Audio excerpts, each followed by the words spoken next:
Good morning again to anybody who's just joining. We're going to start in just about 2 minutes here. Just waiting to get a couple more people on board. Don't want to start before we're scheduled. But again, we're just going to be looking at the assignment tool and look at grading a little bit today. And of course, as always, if you guys need anything more in depth, feel free to schedule a walkthrough on our website.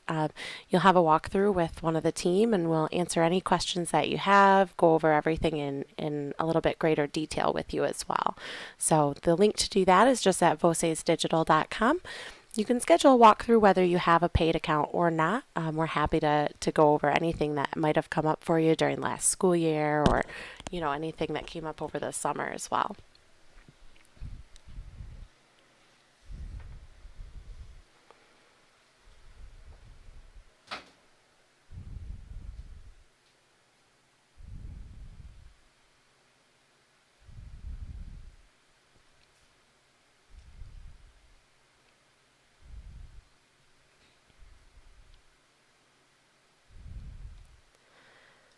Okay, so we're going to go ahead and jump in. If you have any questions, again, feel free to type those into the live chat. I've got the rest of the team standing by to answer those and answer anything that comes up as I go through the assignment tool and we take a look at the grading. So we're going to start out, I'm just in our Spanish novice title. The assignment tool is the same through all the titles, so you'll have different options based on the different assignment type, but they're going to be uniform throughout every title. So whether you use Introductory Spanish, Spanish Novice, or our Nuestra series, or even our French series, you'll be able to do all the same things with the assignment tool. So to start out, you do need to have a class and some students set up.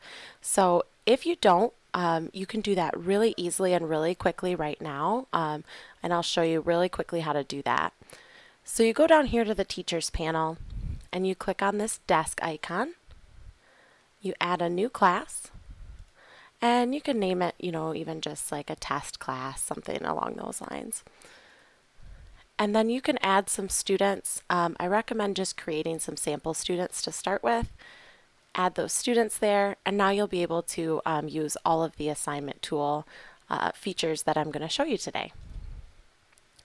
So the assignment tool is this piece of paper with the star on it. This is how you'll create assignments for all of your classes. It's also where the students will see their assignments, and a little bit later I'm going to log in as a student and we'll kind of see what that view looks like as well. So to start out, I just click on that piece of paper. I'm going to see this calendar here. We'll also see a key of my different classes. So all of our classes are going to get assigned a color, and it'll just go in alphabetical order of the title of the class.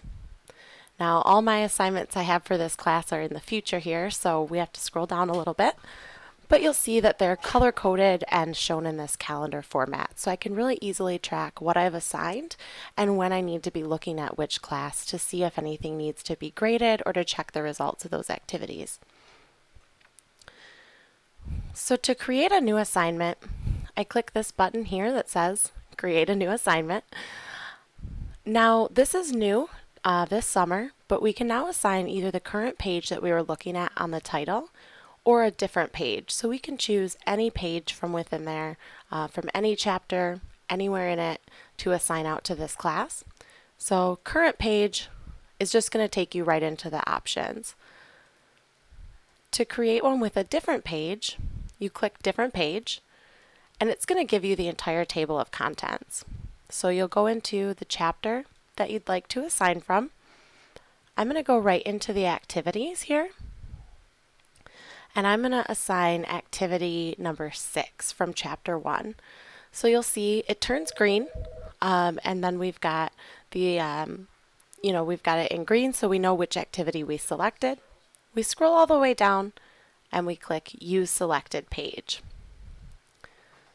Once we select the page to assign, it's going to take us into the deadline type. So the due date that we can select, we've got 3 options. The first is no deadline, so they can complete the work anytime. There's no due date. They could turn it in, today, tomorrow, next week, next month. Then we have the specific date option. With this option, I'm setting a date and a time for students to turn in their work. So it is important to note the time, because if I want them to turn it in tomorrow, if I set it for 12 a.m., that means it would be due before tomorrow starts. So I need to make sure that I am setting the right time as well. So now this assignment is due tomorrow by 9 a.m. I can then set either a hard deadline or a soft deadline. And they're just what they sound like. A hard deadline will not allow the student to submit the activity after that date and time, where a soft deadline, if they turned it in, on the 2nd, they would still be able to submit the work, but I will get a notification that it's marked as late. The third option is a date range. So this is pretty similar to specific date, except now we're setting an actual range of dates. So I could set it for, let's say the August 6th through the 9th. And again, just making sure that I'm checking, the times and making sure those line up with when they're in class and making sure it's not due before class starts. So then with the date range, I do have this other option as well to show the assignment before it's available. If I check that box, the students will be able to see the assignment today, but they won't be able to start working on it until the 6th. And we're going to see what that looks like and what kind of message they get as well. Again, I can do a hard deadline or a soft deadline, so they could turn it in, they could turn it in late, or they won't be able to turn it in at all after that. If I uncheck the show assignment before it's available, then the students won't see that assignment until August 6th at 12 a.m. So they won't even know that they have to start working on it. So we're going to use that date range for now, and we're going to look at some of the different options here. So the first option that we have is the submission limit. So this is, again, just what it sounds like. We're restricting how many times the student can submit. So for some of our practice activities, we might want to give them 3 or 4 attempts. And for our quizzes and our tests, maybe just 1 attempt. The next option is prevent leaving. So this is a really good tool to keep students from going into another tab, trying to use Google Translate. Even though they can't copy and paste into Voces, they still, they always want to try something. So we've moved this option to the assignment wizard so that you can very easily select it. And what that does is, if they try to leave the page, so let's say they open a new tab or a new window and try to go to Google Translate or try to go somewhere else in the title, in your Voces title and get an answer. The first time they try to leave, they'll get a warning message that says, if you leave again, your work will be submitted. The second time that they try to leave that page, the work's going to automatically get submitted to the teacher. And if we've got it at 1 submission attempt, they won't be able to try again. They'll have to just come to the teacher and let them know, hey, my work got submitted with it only half done because I was trying to, go to this other tab. The third option here is a timer. So again, with like your quizzes or your tests, you might want to set a time limit, especially if you're sending them with an activity at home. You may want to set a time limit for that. So the student will actually see a message before they start the activity that'll tell them how much time they have once they start. They click the button to start the activity, and then they'll still see that timer across the top of their page while they complete that. The last option here is require 100%. So what that option does is it actually keeps the assignment in the student's folder until they've reached 100% score on it. They will get immediate feedback as long as the activity is automatically graded, and we do suggest that this is used with automatically graded assignments. It's a little bit more effective that way. But they'll be able to see which questions they got right and which they got wrong, but they won't actually get the answers until you as the teacher shares those answers with them. So they'll have to keep trying until they get that 100% score on that. So those are the additional options. And as Charles is saying, if you have any questions about these, feel free to type them in the chat, or again, set up a walkthrough with us if you want to see anything in a little bit more detail. So the next step to creating an assignment is going to be selecting classes and or students. So a really cool thing that we added this summer is the ability to assign to only specific students. So I can assign this to my whole second hour class, and you'll see again it's going to turn green. the same way that page that we selected turned green. Now maybe in my 4th hour, I only want to assign it to a couple of students. I can actually click on specific students and then click assign next to that student's name. And they'll be able to complete that assignment, whereas in this class, Marjorie and Gerald won't get this assignment. So you can really customize who is completing each activity. So the last step here is you can create a note. So you could, you know, I don't know, say, please complete this assignment as soon as possible. Just a note to the students, they'll all get that note when they get the assignment. So now I'm going to go ahead and click Create Assignment. And if I go down here to August, I'll be able to see that assignment that I just created here, the 6th through the 9th. So I can see that I assigned it to several classes. And yeah, so that's how I see that. So now the next thing I can do is actually edit an assignment. And there's a couple of ways to do that. The first is I can click on it here on the calendar. And then over on the right, I see where it says Edit Assignment. And here I can do a couple of things. I can change the assignment details for everyone who it's assigned to. So I can change those details. Again, that's going to apply to every class and every student. And then I can also scroll down a little bit and I can change the details for specific students or specific classes. So let's say that I know that, you know, Karen maybe is going to be absent one day next week. I can edit those specific details for her and I can change the due date. So I can give her a specific date to turn this in by. And I can make, again, that hard or soft deadline. And now Karen has a due date, whereas the rest of the students who have this assignment have no due date. So again, you can really customize, you can really make sure that each student is getting exactly what they need out of this. You know, maybe you have a student who is a little bit more advanced and you want to challenge them and give them a timer. You could go ahead and do that. So you could set a 10-minute timer for Giuseppe, for this student here. So that's, you know, really, again, another cool thing that we added just this summer. And you can do the same thing for a full class of students as well. So if I change the class-specific details here, I can again choose any of those details to change, whether it's the due date, the submission limit, as far as even as far down as the notes. So I could send a different note to this particular class. So once I've made my edits, I just go up here to Save Edit, and now those changes will be applied to those classes and those students that I made the changes for. The other thing I can do here with the calendar is I can switch to my list view, which will give me a list of all of the current assignments I have. From here, I can again go in to edit the assignment, which is that same page we were just looking at. I can disable the assignment. So what that does is it takes it off the calendar for the students and for the teacher. So it's hidden from view, nobody can see it, and this is a good tool if you want to maybe plan a week's worth of assignments or even a month's worth of assignments, but then hide them from the students until you're ready for them to see them.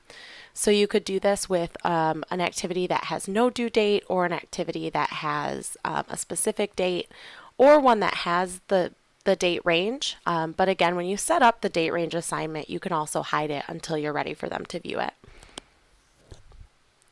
So once you've disabled the assignment, you can also delete it. This is going to remove those details, so you won't be able to re-enable it once you've deleted it.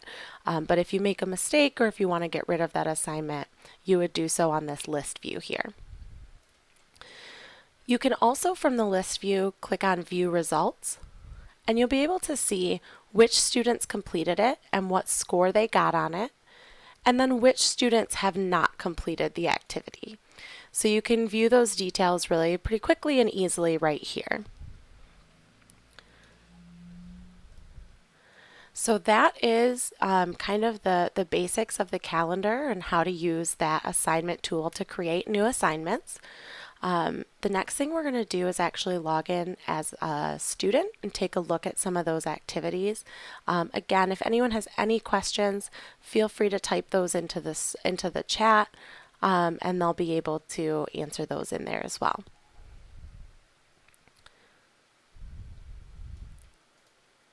So to log in as a student, if you've created student accounts, you can actually go into your class and student management and click on the ID cards, and you'll be able to log in as a student and see what the student view looks like as well. So I'm going to do that now. So first I'm going to go down here to my log out button. I'm going to log right out. And then I'm going to log back in as one of my students. So what the students see is a little bit different than what the teacher sees. They'll see the assignment button down here as well. You can see I have a notification. I have one assignment that I haven't completed yet. So if I click into the assignments, I'm going to also, as the student, see the calendar. So I'm going to be able to go into the calendar here, go to assignment, and this is one of the assignments that I created that has a future due date. So this due date is Thursday, August 9th. The student has 2 submissions, but it's not yet available because the date range was set for August 7th through the 9th. So the student won't be able to see the assignment yet because I didn't allow it to be seen before it was time to do it. Now, if I go into, actually going to switch back to my teacher account for a moment because I'm going to log in as a student that has not completed the activities yet. So again, I'm going to go into my teacher. I'm going to go into my ID cards, and I'm going to just take another student's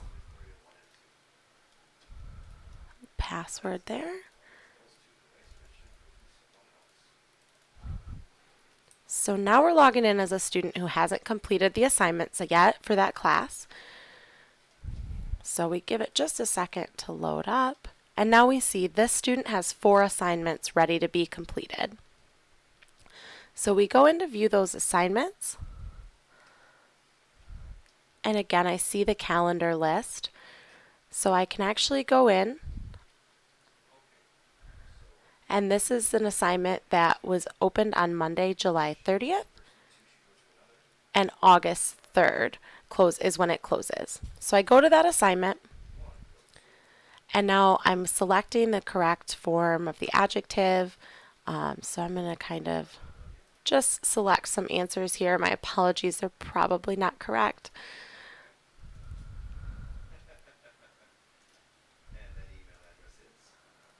But I'm just picking just for the sake of speed here. So now the student has submitted it.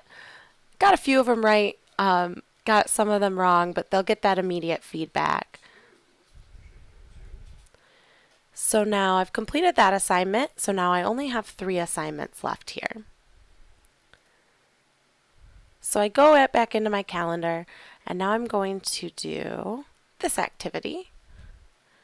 And this activity has a timer of 15 minutes, so we're going to see what that timer looks like. So we go to the assignment, and we get this page here first. This page is timed. I have 15 minutes to complete it, and then see how much time I have remaining. So that timer won't start until the student actually clicks the start button. So now again, we're just going to kind of put in random letters. Again, my apologies, these are definitely not correct, but just kind of going through and submit. So now it tells me again this page has been assigned because there was no submission limit. So I could do it as many times as I needed to, and I'm always going to have 15 minutes on every attempt. So I'm going to go back in my calendar. I'm going to check out my next activity, which is due on Thursday, August 2nd and requires 100% correct. So I'm going to go to that assignment.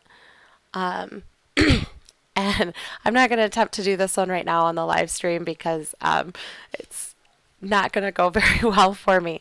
But I submit that, and you can see I got them all incorrect. So that assignment is going to stay on my calendar until I get 100% correct on it.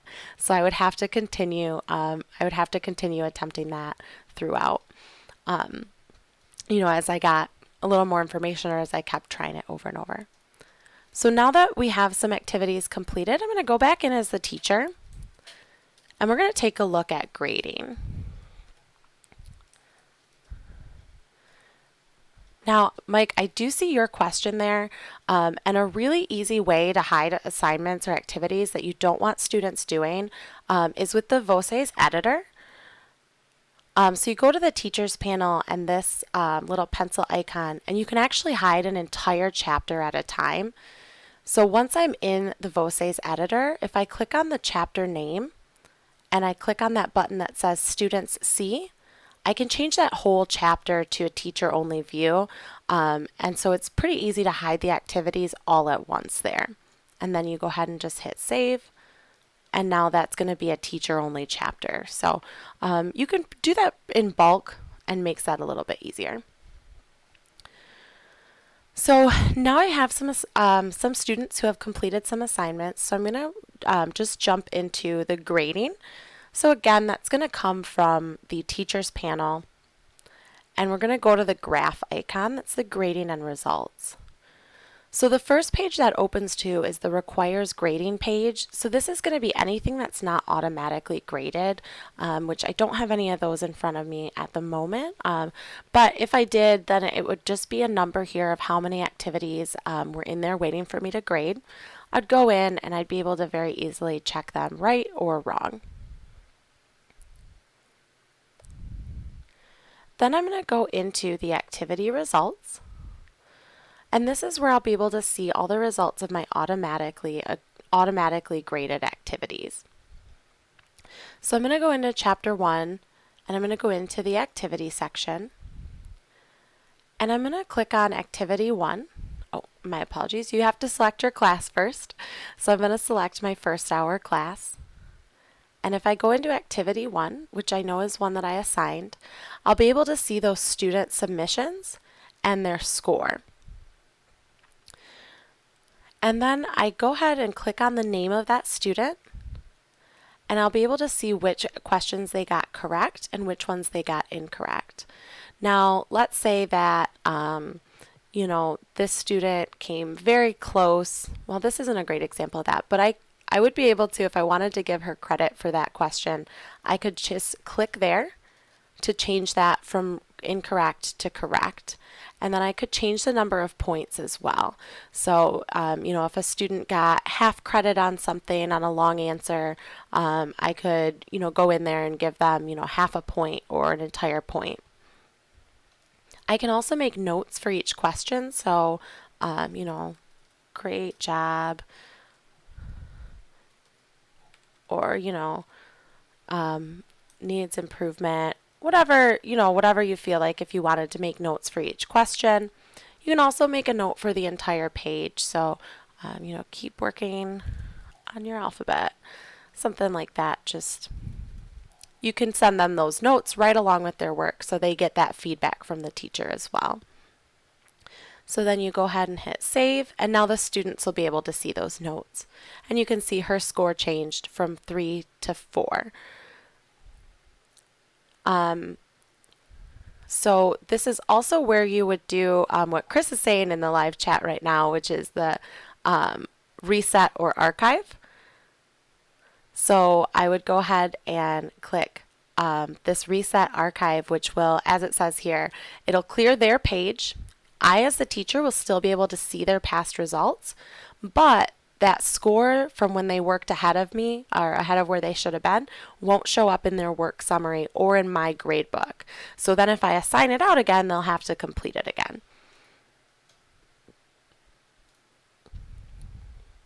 So now once I've archived it, I can see that it's this kind of purple color and italic, and it says that I've archived it as well. So just kind of even going through, again, this is one that I know that I had assigned. This is the one that was a little bit, a little bit longer. So this would be a good example of, let's say that this student had gotten, the first 4 letters correct and the last letter incorrect. Then maybe I would want to give them credit for that anyway. Or maybe they missed, a comma, or they missed an accent, but I want to give them credit. I can change these answers here. So the other thing I can do from my grading tab is go into my gradebook here. And in my gradebook, I can select whatever parameters I'd like to select. So let's say I'm just going to look at Chapter 1. I want to see all my results for my students from Chapter 1, and I want to see it for all of my students in my first hour class. If I group by activity, I can do these different formats here, like for the Pearson Gradebook or Canvas Gradebook or Quick Grid. So let's just choose Pearson for now, and I'm going to generate that report. So that's going to show me for every activity, even if I didn't assign them, it'll show me the scores for every activity in Chapter 1. Now, if I click this button here for Only Show Assigned, and then I generate that report, it's only going to show me the scores for the activities that I assigned to this class. So it's a good way to clean that up and only show the things that you really want to see. Now, if I stay with Detailed List, I have a couple more options here. I can remove blank entries, which is only going to show me the activities that I assigned that were completed. So you can see that only one student completed this first activity, so it's going to take all the other students out. And then if I do include summary, then I'll be able to see, as I scroll down, the summary for each activity. So the summary of, how many total points there were, how many were correct, and then that total as well, the total number of points. If I click here on Only Show Assigned, that's when it's only going to show the activities that I assigned, but it'll leave all of the blanks for the students who didn't complete it. So this is a good option if you want to see all of your assigned activities and also who completed them and who didn't. So from there, you can create a CSV, which will create a spreadsheet of these scores. It'll just basically download this into a spreadsheet that then you can kind of manipulate and play around with. If you want to do some different equations or different, figuring out percentages, that's a really good way to do that as well. And you can also print the report. So you'd be able to print this out. Again, it's going to print exactly what you see here. And then you can use that in a manual gradebook as well. You can also choose this option here to group by student. You'll notice you lose some options, but you keep the blank entries, summary, and assigned. And what this will do is it'll show you that same information, but it'll give it to you by student. So instead of by activity, now we're getting the information by student. So those are the basics there of the gradebook. Let's see if there's any questions in here. If it doesn't have only... So with the activities that allow more than one submission, I believe it will report the most recent submission, but we can double check that right now. We can log back in as our student.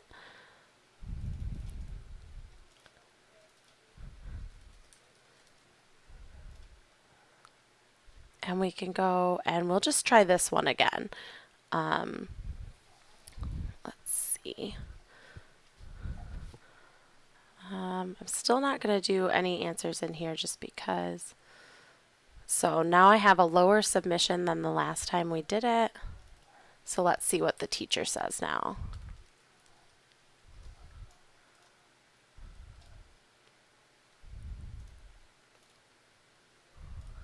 So we're going to go back to first hour, and that was in our activities.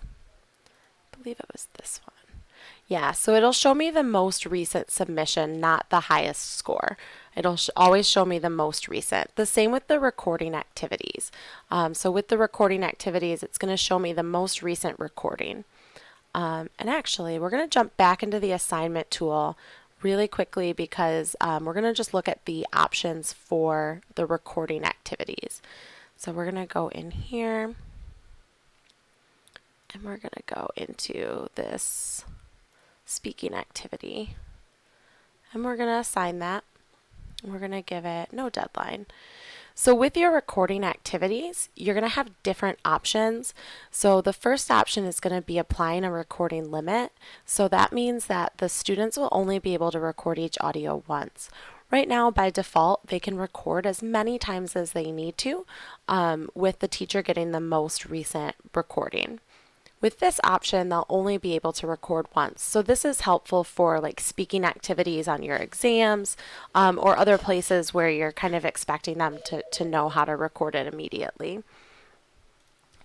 The next option is automated recording. So this is when you have more of the conversational activities. So if it's a listening and speaking, what will happen is the first audio will play just a few seconds after the student starts. And then the record button is going to automatically be pressed for the student to speak. They'll record, they'll finish that recording, and then the next audio will play. So this is just to kind of give a little bit more of like the real conversation feel instead of them being able to listen, take time to prepare, and then, kind of, practice what they're going to say. This gives you a little bit more of a real conversational feel, which is really helpful when you're prepping them for, those more advanced classes or more advanced assessments. So those are the options. Again, those are just going to be for recording exercises. So those are really the basics of the assignment tool. If anyone has any questions, feel free to put them in the chat now, and we'll go over those as well. The next thing that I was going to touch on today is just the Game Center really quickly. So this is something that, again, we just added this summer. We added a lot of brand new games in here. And these are things that you can use as assignments. You can't assign them from the assignment tool, but they're things that you can use in class to really kind of drive some of these points home and really get the kids excited about and learning about vocabulary. So the first is the Voces Match. And all of the games now have a couple of options. So the first is a single player game, so that's one student playing by themselves. The other is a two-player game. And with the two-player game, another student can actually put their student user ID in. And then it's going to actually record for both students now. So it'll record under the one that I'm logged in as, but it'll also record for this login over here. I'm going to choose no audio for now, and I'm going to go with just the current chapter. So it doesn't seem to want to load for me today, but it's a game where you flip over the cards and you match it to the correct translation. The flashcard challenge, again, is going to have that two-player option. You'll also be able to create your own flashcards, create your own matches as well. And then the students in this one will play and answer as many vocabulary questions as quickly as they can. As the teacher and as the student, you'll be able to look at the leaderboards. So you'll be able to see who is the quickest, who has the perfection, who's getting the most correct, and then the multiplayer games as well. So you'll be able to, as the teacher, really keep track of who's doing what, and kind of how this is helping them. It's also a really good way to drive a little bit of competition between the classes or even between students. And then as a student, I can also check my results. I can view those results and see, my name, my game type I was playing, the score I got. So I can really keep track of what matches I got incorrect. So I can keep track of where I need to work a little bit more and where I maybe need to improve too. So then we also have the Voces Roundup, which is the Plv game that we've had, for a while now. And this one will randomly light up green, which means that there is a phrase, letter, or vocabulary term waiting for the student to translate. They can also go in by themselves and go into the Plv net.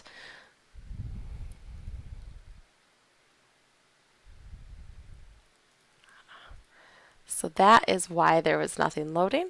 So we're going to go into chapter 1 and then load from there. So we'll do that two-player game again. And there we go. So now it's going up.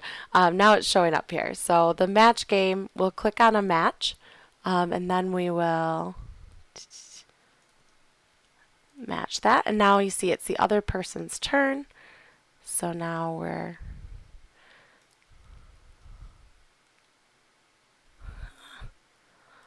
just choosing, again, just kind of just matching them with the correct translation.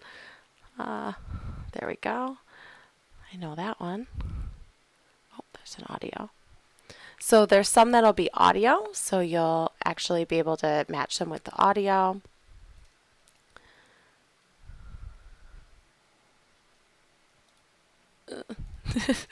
So you can tell that I have not been studying my my Spanish here, but that is how the game is played there. And then at the end of the match game, you'll actually be able to have them answer a question. You can create your own questions here, and you can load your own images as well. So then I'll be able to see my answers as well as the other person who was logged in, their answers. So we'll be able to see, that competition again. And then if I go into the leaderboards, well, they might not be in the leaderboards, but if I go to my results, I'll be able to see that Lane, who's in my class, lost to Kelsey, and this was how long it took, and that was the date and the chapter. So I'll be able to, again, as a teacher, really keep track of how this is helping my students and how it's helping them improve their vocabulary. So the same with the flashcard. We're just going to do single player for the flashcard. And I am going to just guess on these without even thinking. But as you can see, if I get them wrong, it takes time away from me. And if I get them correct, it adds time back for me. So then I'll be able to, at the end, see which ones I got incorrect. So I'll be able to see, again, where I'm messing up and where I need to kind of work a little bit more. And then the Plv game, this one again is going to light up when there's one in there for them to translate, or they can go in and identify those. And if they get 5 correct, they get 1 point, and if they get 10 correct, they get 3 points. So they can really compete against each other and get in there. And again, it's a really good way to kind of drive competition and get that gamify their vocab a little bit. So we're just going to guess one more. And so then I identified them and I collected 1 point. So now as the student, I can go in and I can look at my total PLVs that I've collected. Again, PLV is phrases, letters, and vocab. And I'll be able to see it for each chapter, which ones I've collected here.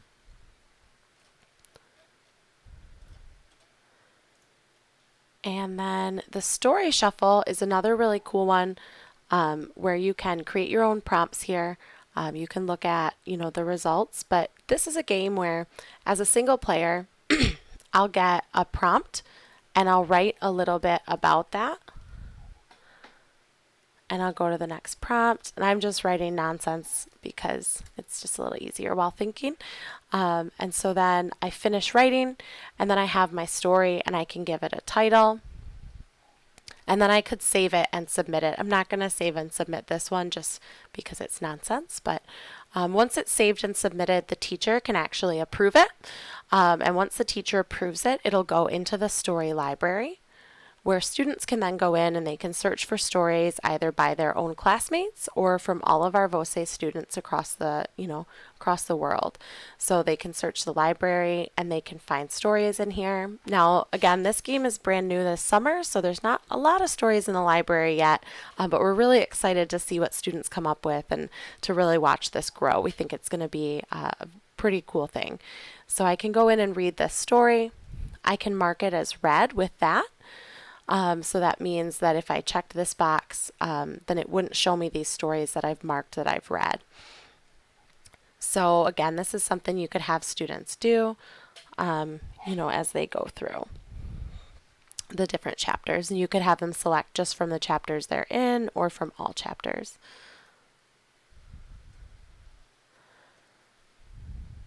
So those are the games that we have. Again, if there's any questions, if anybody has anything that they want to see again or see in a little more detail. So Betty, right now you can't export them directly into Google Classroom, but with the Gradebook, you can download as a CSV. And once you've downloaded as a CSV, from there, you can usually import those into other gradebooks.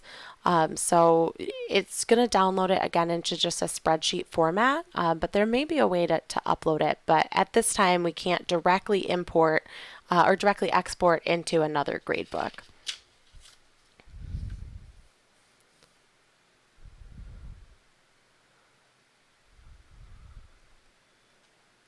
All right, so are there any other questions, or does anyone want to see anything additional with the gradebook or with the assignment tool? I know there's a lot of new stuff in there, and I definitely think it's worth getting in and playing around. And as you saw, me kind of log in as a student and play with the student features and then check out my grading. I definitely recommend doing that. It's a really good way to get acquainted with what your students are going to see. It's also a really good way to play with all of the features of the gradebook and all of the features of the, activity results and from there.